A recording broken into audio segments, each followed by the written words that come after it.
গল্পের বইতে কত রকম গুপ্তচর বৃত্তির ঘটনা আমরা পড়ে থাকি। এসব রোমহর্ষক অভিযানে গল্প আমাদের নিয়ে যায় কল্পনার এক অন্যরকম রাজ্যে। কিন্তু আজ কোনো কাল্পনিক গল্প নয়। দ্বিতীয় বিশ্বযুদ্ধের সময়ে কয়েকটি সত্যিকারের স্পাই বা গুপ্তচর বৃত্তির গল্প নিয়েই আজকের এই আয়োজন। তো চলুন শুরু করা যাক।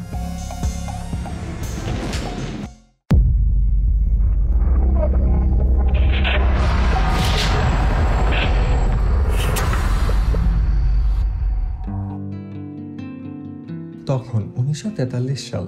মিত্রশক্তি তখন সিসিলি আক্রমণে ছক করছিল। তারা জানত যে তারা সিসিলি আক্রমণ করলে হিটলারের নাজি বাহিনী খুব দ্রুতই সেখানে তাদের শক্তি বর্ধিত করার ক্ষমতা রাখে। তাই এখানে আক্রমণের জন্য ব্রিটিশরা কিছু ফন্দি বের করতে থাকে, আর এই জন্যই সাজানো হলো এক মিথ্যা নাটক। এই নাটকের ধারণাটি দিয়েছিলেন বিখ্যাত স্পাই চরিত্র জেমস বন্ডের স্রষ্টা ইয়ান ফ্লেমিং। নাটকের প্লট অনুসারে মিত্রবাহিনী গ্লিন্ডর মিশেল নামের এক ভবঘুরে মানুষের মৃতদেহ খুঁজে বের করেন। মিত্রবাহিনী লাশটির নাম দেন ক্যাপ্টেন উইলিয়াম বিল মার্টিন। এই কাল্পনিক চরিত্রটির জন্মসাল বানানো হয় 1907 সালকে। মার্টিন নামটি পছন্দ করা হয়েছিল কারণ মেজর পদে তখন মার্টিন নামের অনেক সেনা ছিল। তার পরিচয়পত্রে যে মানুষটির ছবি ব্যবহার করা হয়েছিল তিনি ছিলেন MI5 অফিসার রনি রিড। তার চেহারার অনেকটাই মৃতদেহটির মতো ছিল। মৃতদেহটিকে মিত্রবাহিনীর পোশাক পরিয়ে দেওয়া হয় এবং তার কোমরের বেল্টের সাথে এক ধরনের বিশেষ শিকলের সাহায্যে একটি ব্রিফকেস বেঁধে দেওয়া হয়। এই ব্রিফকেসে ছিল গ্রিসে মিত্রবাহিনীর এক মিথ্যা কিন্তু বিশাল আক্রমণের নকশা। তারা একটি নষ্ট প্যারাসুট মৃতদেহটির গায়ে লাগিয়ে দিয়ে মৃতদেহটিকে সমুদ্রের স্রোতের সাথে ভাসিয়ে দিল যাতে হিটলারের নাজি বাহিনী তা খুঁজে পায়। ব্রিটিশ বা মিত্রবাহিনী যেরকম আশা করেছিল ঠিক সেরকমই ঘটল। নাজিরা মৃতদেহ সহ ব্রিফকেসটি খুঁজে পেল। আসলে মৃতদেহটি স্পেন খুঁজে পেয়েছিল, কিন্তু তাদের ইন্টেলিজেন্স বাহিনীর সাথে জার্মান ইন্টেলিজেন্স বাহিনীর যোগাযোগ ছিল। তারা ভাবল কোনো বিমান দুর্ঘটনায় মিত্রবাহিনীর এই সৈনিকটি মারা গিয়েছে। তারা আক্রমণের নকশাটিকে আসল ভেবে বসল। হিটলার নিজেও এই বিষয়ে জানতেন এবং তিনি নিজেও ঘটনাটিকে সত্যি বলেই মনে করলেন। ফলস্বরূপ জার্মানরা তাদের সেনাবাহিনীর এক বড় অংশকে, প্রায় 90,000 সৈন্যকে সেই মিথ্যা আক্রমণের জায়গায় পাঠিয়ে দিল। ফলে মিত্রবাহিনী খুব সহজেই সিসিলি আক্রমণ করে বসল, কারণ সেখানে সৈন্য সংখ্যা কমে গিয়েছিল এবং বাইরে থেকে সৈন্য আনার মতো অবস্থাও ছিল না নাজিদের। যার ফলে মিত্রবাহিনীর হাজার হাজার সৈনিকের জীবন বেঁচে যায়। ব্রিটিশদের এই আক্রমণের আরও 2 সপ্তাহ পর পর্যন্ত জার্মানরা বিশ্বাস করেছিল যে মূল আক্রমণটি গ্রিসেই হবে, কিন্তু সেই আক্রমণটি আর কখনোই হয়নি। এই ঘটনার ফলে জার্মানরা পরবর্তীতে অনেক আসল ঘটনা কাকতালীয়ভাবে আগেই জেনে যাওয়ার পরও ব্রিটিশদের ফাঁদ ভেবে এড়িয়ে গিয়েছিল এবং ব্যাপক ক্ষতির সম্মুখীন হয়েছিল। পোল্যান্ডের এক স্পাইয়ের সাহসিকতার গল্প। খ্রিস্টেনে গ্রানভিলে তৃতীয় বিশ্বযুদ্ধের সময় বেশ কিছু সাহসী অভিযান পরিচালনা করেছিল, কিন্তু তার সবচেয়ে সাহসী অভিযান ছিল এক উদ্ধার অভিযান। খ্রিস্টেনে ফ্রান্সের এক নিয়ন্ত্রিত জেলখানায় ঢুকে পড়েন।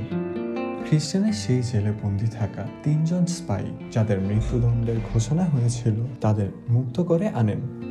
এই ঘটনার আগে থেকেই সারা ফ্রান্সে খ্রিস্টেনের মুখসহ ধরিয়ে দিন লেখা পোস্টার দেয়ালে দেয়ালে লাগানো ছিল, কিন্তু খ্রিস্টেনে এমনভাবে সেখানে গিয়েছিলেন যে কেউই তাকে চিনতে পারেনি।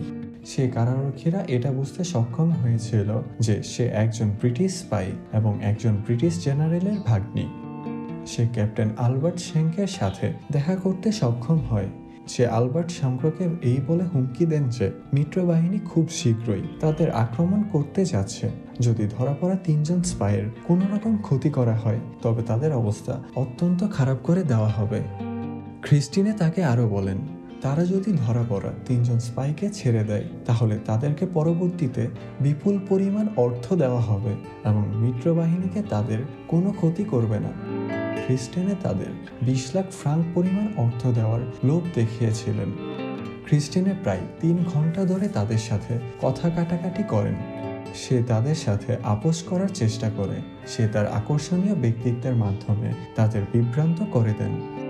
ক্রিস্টিনে তাদের বলেছিল মিত্রবাহিনী যে কোনো সময় সেখানে চলে আসবে এবং তার সাথে তাদের তারবিহীন যোগাযোগ রয়েছে।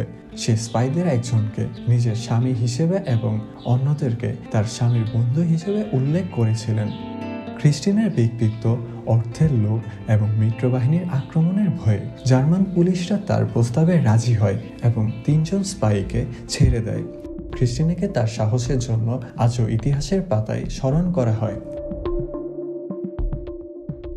জোসেফাইন বেকার, আমেরিকায় তার জন্ম।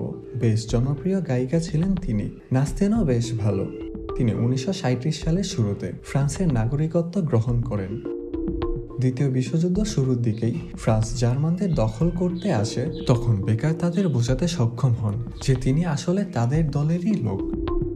জোসেফাইন বেকার পরবর্তীতে বেশ কিছু বছর মিত্রশক্তির হয়ে গুপ্তচর বৃত্তি করেন। তিনি উচ্চবিত্তদের সাংস্কৃতিক অনুষ্ঠানগুলোতে উচ্চপদের সেনাদের কাছ থেকে তথ্য সংগ্রহের চেষ্টা করতেন। তিনি তথ্য প্রচারের সময় তার মিউজিক শিটে স্বাভাবিকভাবে দেখা যায় না এমন ধরনের অদৃশ্য কালি দিয়ে তার তথ্যগুলো লিখতেন। যখন কোনো গোপন ছবি পাচার করার প্রয়োজন পড়ত তখন তিনি তার অন্তর্বাসের ভেতরে পিন দিয়ে আটকিয়ে নিতেন। এরকম আরও অসংখ্য রোমাঞ্চকর কাহিনীর ভেতর দিয়ে শেষ হয়েছিল দ্বিতীয় বিশ্বযুদ্ধের, যার অনেকগুলো কাহিনী হয়তো এখনও সাধারণ মানুষ জানেন না। পরবর্তীতে দ্বিতীয় বিশ্বযুদ্ধের এমন আরও কিছু রোমাঞ্চকর ঘটনা নিয়ে জানতে চাইলে আমাদের চ্যানেলটির পাশে থাকুন।